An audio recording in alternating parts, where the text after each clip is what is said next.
Most people don't just choose men's work. Something calls to them. For me, it started, many, many years ago when my father passed away, when I was 9 years old.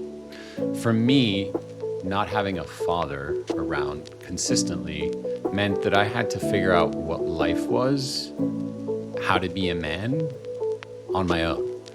Yes, as always, I had my uncles who supported me along the way, but they weren't there consistently to show me the day-to-day of having a father figure.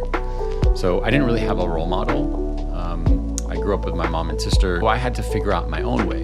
Like if I were to express myself in one way as a man that I wanted to, my mom would sometimes say, don't express yourself that way. But if I had a father figure, I think it would have been a lot more different, where my father might have said, let him do it. It doesn't really matter, So having that contrast or that masculine feminine energy or that lead follow energy would have really supported me.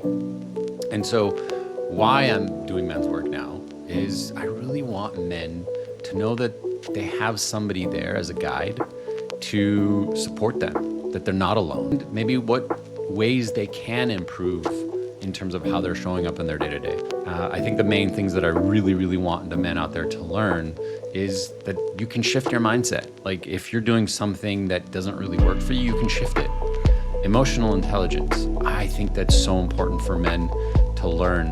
Like what does it mean to actually feel your emotions? And what's the difference between expressing your emotions and feeling vulnerable and expressing it in a way where it can come off supportive.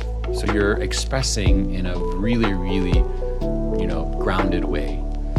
And then finally, I think our sexuality. I think a lot of us are still learning what it means to be a man, however you identify, doesn't really matter, but how can we express ourselves sexually in a way that works for us individually? Because I think every single one of us expresses our sexuality in a different way. And so I really want to encourage the men out there, find support. Go find a men's group. Go find a coach that can really guide you and steer you in the right direction.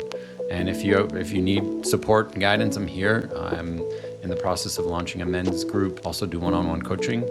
And I also have a men's community for men that don't have the means or the finances. So you can join for low barrier to entry in a men's community and get support from me and the other men in that community. I hope to see you there.